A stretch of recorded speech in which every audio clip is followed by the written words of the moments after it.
Shalom, shalom, bien-aimés du Seigneur.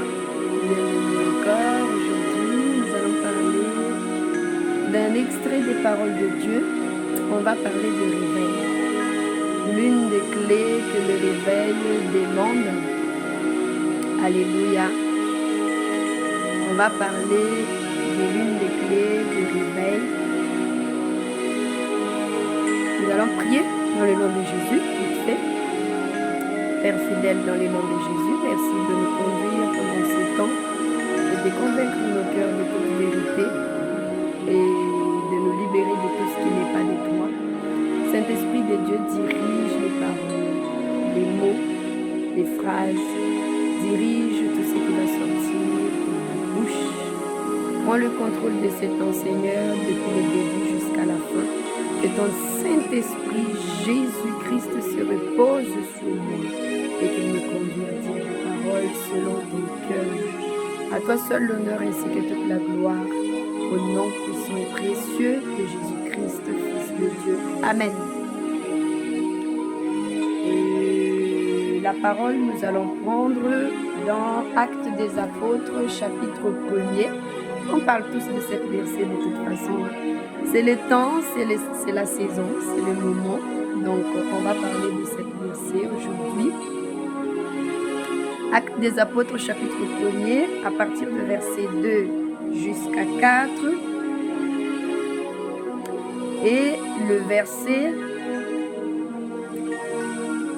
verset 13 à 14. Je le lis au nom de Jésus, afin qu'on ne tarde pas trop. Il est écrit ainsi: jusqu'au jour où il fut enlevé au ciel, après avoir donné ses ordres par le Saint-Esprit aux apôtres qu'il avait choisis. Après qu'il eut souffert, il leur apparut vivant et leur en donna plusieurs preuves, se montrant à eux pendant 40 jours et parlant des choses qui concernent le royaume de Dieu. Comme il s'est trouvé avec eux, il leur recommanda de ne pas s'éloigner de Jérusalem, mais d'attendre ce que le Père avait promis, ce que je vous ai annoncé, leur dit-il. C'est Jésus qui est en train de parler. Dans le verset 13, quand ils furent arrivés, ils montèrent dans la chambre haute et où ils se tenaient d'ordinaire. C'était Pierre, Jean, Jacques, André, Philippe, Thomas, Barthélemy, Matthieu, Jacques, fils d'Alphée, Simon le Zélote et Jude, fils de Jacques. Tout d'un commun accord persévéraient dans la prière avec les femmes et Marie, mère de Jésus, et avec les frères de Jésus. Qu'est-ce qu'on demande dans cette parole? Bien évidemment, il est clair qu'on parle de l'unité. La question qui se pose, on parle de l'unité partout en ce moment. Mais la question qu'on se pose aujourd'hui, on doit s'unir en quoi? Et on doit s'unir comment? On sait tous que le temps, c'est le temps de réveil, parce que nous sommes au dernier jour, donc c'est le temps de réveil. Mais le réveil spirituel n'arrive pas sans que l'esprit du réveil manifeste. Bien évidemment, on ne parle pas de réveil physique, parce que les réveils physiques, tant que tu n'es pas mort, ton corps va se réveiller, ton corps va travailler, ton corps va marcher, ton corps va manger, ton corps va bouger. On parle de réveil spirituel. Et quand on parle de réveil spirituel, il est très clair qu'on parle des choses de l'esprit. C'est l'esprit qui s'est réveillé l'esprit. C'est l'humain qui s'est réveillé l'humain. C'est les animaux qui s'est réveillé. Les animaux comme eux aussi. Chacun a son langage. L'esprit a son langage à lui. L'humain a son langage en tant qu'humain. Les animaux ont son langage en tant qu'animaux. Ici, on parle de l'esprit. On parle de réveil spirituel. Jésus lui-même, avant d'amener le réveil, il a même déclaré dans Luc, L'Esprit du Seigneur est sur moi car il m'a oint. On va pas parler du verset 8 parce qu'on le connaît tous, le verset 8, mais vous recevra les patatis et tous les restes, on connaît tous par cœur. Ce n'est pas là ce que je cherche à parler aujourd'hui. Je veux parler de l'unité.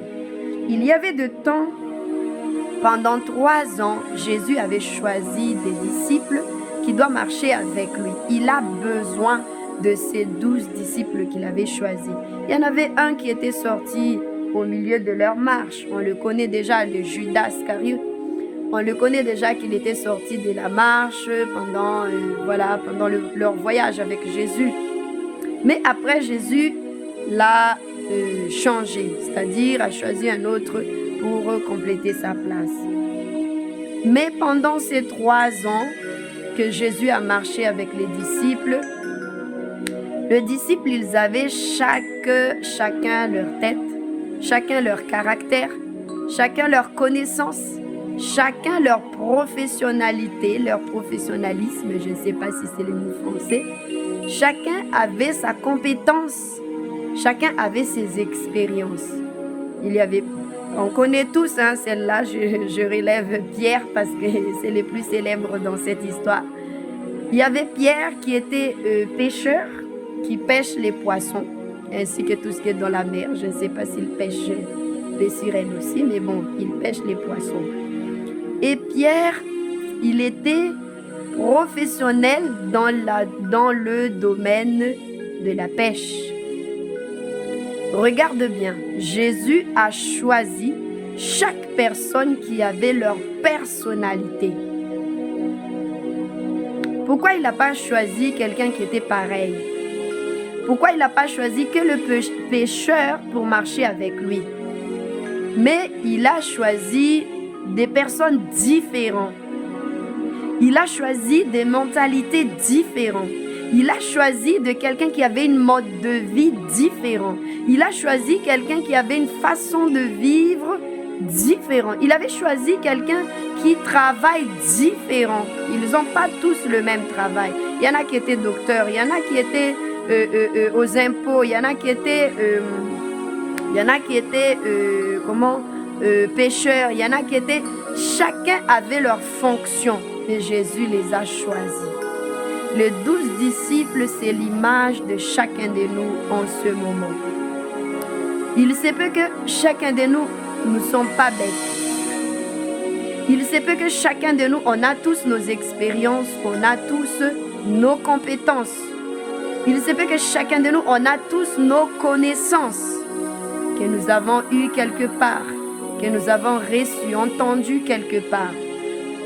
Aujourd'hui, j'ai un message pour chacun de nous. Le message de l'unité afin d'amener le réveil. Comment y faire? Jésus a marché avec eux, les a appris à s'unir pendant plusieurs mois, plusieurs années, plusieurs moments. Mais c'était compliqué.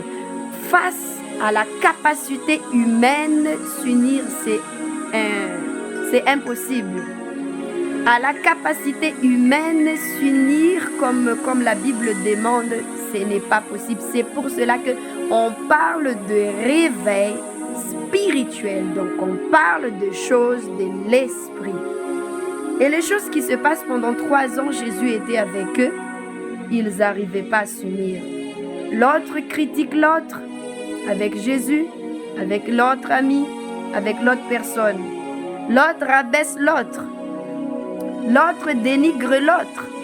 L'autre ne donne pas la valeur à l'autre. Parce qu'il trouve que sa domaine est plus important que les autres. Parce qu'il pense que les autres sont minimum que lui ou minimum qu'elle. Parce qu'il pense que lui, il est plus important que l'autre ou l'autre. C'est notre image, les disciples. Alors que chaque compétence qu'ils avaient, il fallait l'unir, il fallait les unir afin de manifester le réveil. Et pendant que Jésus était avec eux, ils ne savent pas comment s'unir. Réveil spirituel ne peut pas être fait par le physique parce que c'est une chose de l'esprit.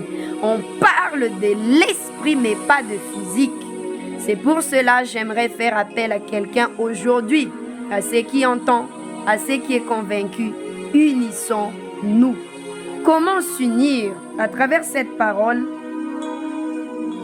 Il y a de l'humilité qui peut provoquer par toi-même. Parce que même si on chasse l'orgueil matin, midi, soir, il ne va pas partir. L'orgueil part à travers d'une décision. Tu dois prendre une décision. Cette décision doit t'effacer.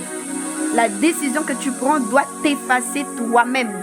Il t'efface carrément au-devant de tes ambitions, au-devant de tes plans, au-devant de tes études. Il t'efface carrément afin que tu n'existes plus, mais que l'esprit dont on parle, le chef du réveil, prenne place et qu'il fait ce qu'il veut. À la fin, le temps de Jésus de marcher avec eux était terminé. Regarde ce que Jésus a fait. Vous n'arrivez pas à vous humilier, vous n'arrivez pas à donner des valeurs l'un à l'autre. Allez, va. Jésus a dit, je vous recommande. C'est une recommandation. C'est en quelque sorte, c'est une obligation. Il les commandait. Il lui donnait des commandements. Il les a recommandés de ne pas s'éloigner de Jérusalem.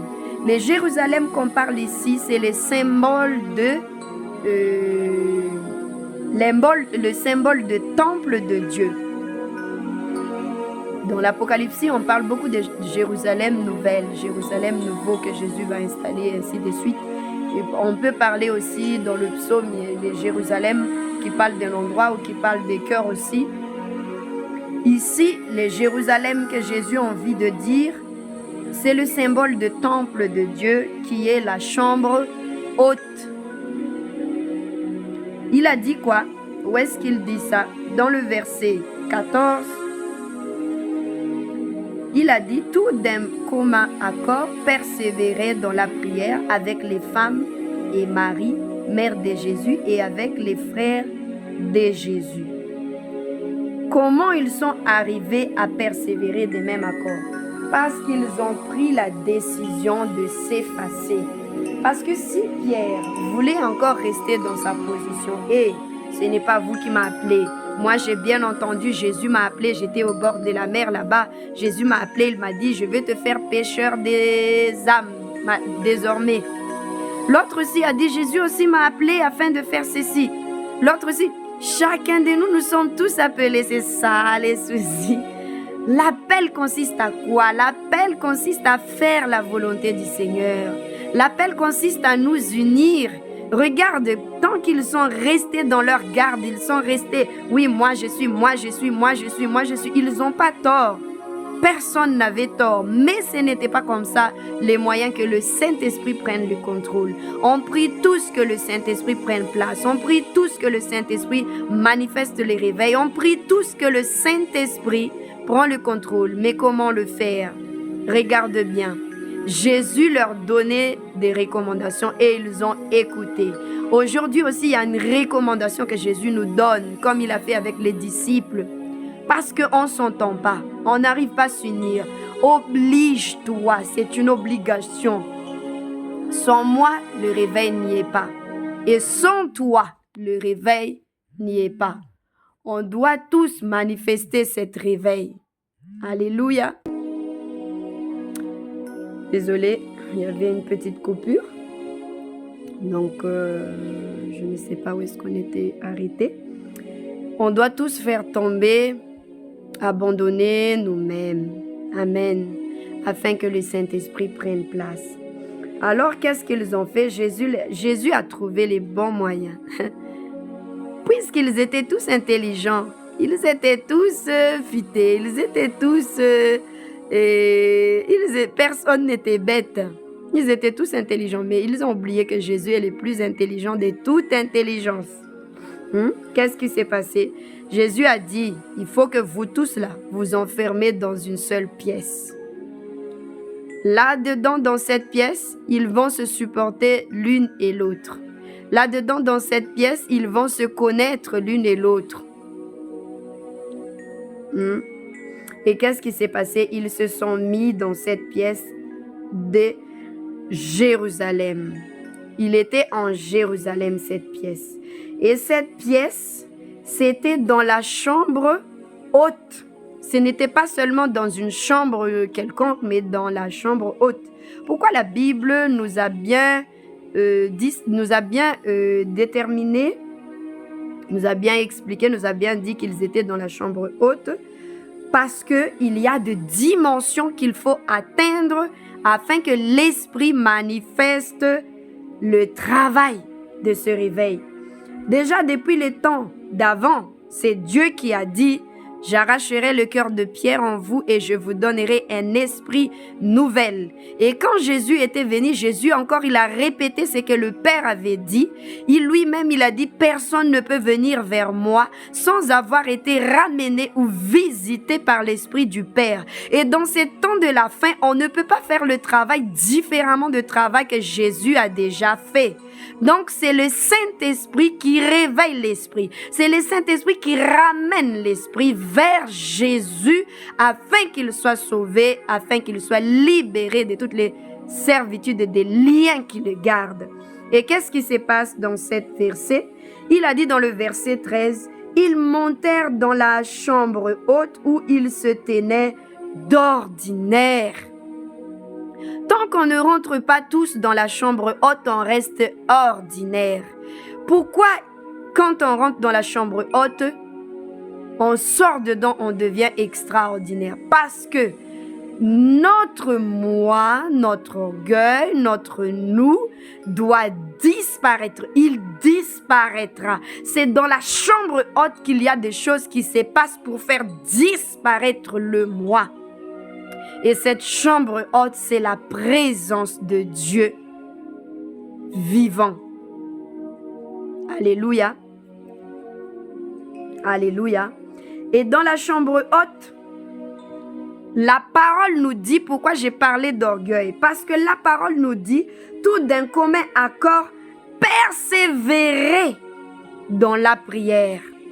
C'est-à-dire qu'il y a quelque chose, ils ont persévéré, ils n'ont pas lâché. Tant qu'ils n'ont pas arrivé ou tant qu'ils n'ont pas réussi. Qu'est-ce que cette chose? Ils ont persévéré dans la prière. Ils ont fait quoi? C'était quoi les buts de la persévérance dans la prière? Les buts de la persévérance dans la prière, c'est afin de se disparaître chacun, mais que l'esprit prenne la place pareillement sur chacun, équitablement. Alors, sans la persévérance, l'orgueil ne peut pas disparaître. C'est pour cela que j'ai parlé de décisions au démarrage. Il faut prendre des décisions. Et une décision, c'est quelqu'un qui est normal, c'est quelqu'un qui a la tête, qui est intelligent, qui peut prendre une décision. Parce qu'un fou ne peut pas prendre une décision. Un rebelle ne peut pas prendre une décision. Donc, si tu es parmi les sages, la décision que nous devons prendre, c'est d'être unis dans un commun accord en persévère. Leur persévérance ici, même si on n'était pas présent dans cette Bible, on n'était pas présent dans l'époque, leur persévérance, premièrement, c'est de s'abandonner chacun, s'abandonner soi-même. La deuxième persévérance, mais ils persévèrent dans la prière, c'est-à-dire sans prière, ils ne peuvent pas réussir. Mais même s'il y a la prière, s'ils ne persévèrent pas, ils ne peuvent même pas non plus réussir. Alors l'orgueil disparaîtra. Au moment que tu prends des décisions d'abandonner, au moment que tu persévères dans cette décision, dans la prière, c'est ainsi que le Saint-Esprit va prendre la place afin de t'aider, afin de te transformer. Alléluia. Donc ici, en quelques, entre guillemets, entre parenthèses, Jésus les a obligés à se comprendre à se connaître, à s'accepter l'une et l'autre, à se donner de la valeur à l'une et l'autre. Et quand ils ont vu, à la fin de leur persévérance, que chacun avait quelque chose de spécial, ils se sont unis. On parlera de la suite pour la prochaine fois. Nous sommes dans le réveil spirituel. Alors unissons-nous dans la prière, unissons-nous dans la persévérance dans la prière, afin de s'abandonner nous-mêmes, afin de donner la place à l'Esprit de Dieu. Pour terminer, les travails dans le combat, ça appartient à Dieu. Ici, je ne parle pas de combat parce que dans cette verset pour l'unité, Jésus ne leur a pas dit « Va prier et chasse tous les démons autour de vous. Va prier et chasse tous les démons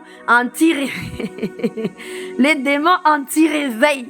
Va prier, chasser les anti-réveils. Va combattre les anti-réveils. Va faire ceci. » En tout cas, je n'ai pas vu ça dans mon Acte des Apôtres chapitre 1er, ni le chapitre 2. J'ai pas vu ça peut-être dans ta Bible, mais dans la mienne, il n'y en a pas. Mais c'est que j'ai trouvé dans Deutéronome, chapitre 7, le verset 1er, le Dieu, notre Père, il a déjà commencé. Qu'est-ce qu'il a fait? Le chapitre 1er, il a dit, « Lorsque l'Éternel, ton Dieu, t'aura fait entrer dans le pays dont tu vas prendre possession, et qu'il chassera devant toi beaucoup des nations, les Hétiens, les Gérasiens, les Amoréens, les Cananéens, les Phérésiens, les Héviens, les Jébusiens, 7 nations plus nombreuses et plus puissantes que toi. » N'oublie pas qu'il y a des nations qui sont plus puissantes. Mais cet combat appartient à Dieu. C'est lui-même qui a dit, lorsque je chasserai, j'ai déjà fini chasser. Lorsque j'ai déjà chassé les nations plus nombreuses, plus puissantes, plus fortes que toi. Lorsque Dieu a fini chasser cela, il réclame l'unité. Regarde bien. Jésus, pendant ces 3 ans, c'est lui qui a chassé les démons, mais pas les disciples. Pendant ces 3 ans, c'est Jésus qui a fait tout le travail, mais pas les disciples. Les disciples, ils ont appris les disciples, ils ont regardé les disciples, ils ont écouté les disciples, ils ont marché avec lui. Mais c'est Jésus qui a tout fait le travail. Lorsqu'il a déjà fini tout cela, il a recommandé à tous les disciples de s'unir afin de manifester ce qu'il a déjà fait. Alors, mes frères et sœurs, nous voulons le réveil spirituel. Soyons tous spirituels, unissons notre prière dans l'esprit, dans un commun accord, afin d'arriver à ce que la volonté de Dieu attend de nous. Si Jésus arrive aujourd'hui, soyons tous enlevés. On a terminé pour aujourd'hui. On continuera cet épisode afin de manifester le réveil à la prochaine fois. Si Jésus arrive aujourd'hui, soyons enlevés. On va prier. Père éternel, tu es fidèle dans ta parole. Merci pour ce que tu as fait aujourd'hui. Aide chacun de nous, Seigneur, à ceux qui est d'accord, qu'il passe, qu'il entre dans cette marche. À ceux qui n'est pas d'accord, bénis-les, Seigneur, et amène-le dans ce que tu veux. Père éternel, on peut écouter, mais on ne peut pas tous être convaincus. Alors je te rends toute la gloire à toi seul qui les mérite. Toi, le seul Fils unique de Dieu. Il n'y aura point d'autre après toi, parce que nous sommes tous des femmes devant toi. Les fils uniques de Dieu, Jésus-Christ de Nazareth. Nous sommes ton épouse. Nous sommes tous des femmes. Quel que soit homme ou femme, il est l'épouse de Christ. Donc, Christ est le Fils unique et nous sommes l'épouse. L'épouse doit être enlevée. Mais afin qu'il soit enlevé, il faut qu'il soit réveillé. Père éternel, merci de manifester ton onction, ta puissance et surtout dans l'amour pour arriver dans l'objectif, Seigneur, d'atteindre l'objectif. C'est le réveil spirituel. Si tu arrives aujourd'hui, Seigneur, prends-nous, ne nous laisse pas ici, que nous soyons tous enlevés. À toi seul l'honneur ainsi que toute la gloire, Père éternel. Amen. Shalom à chacun de nous. Restons unis, manifestons l'unité dans la prière. Amen.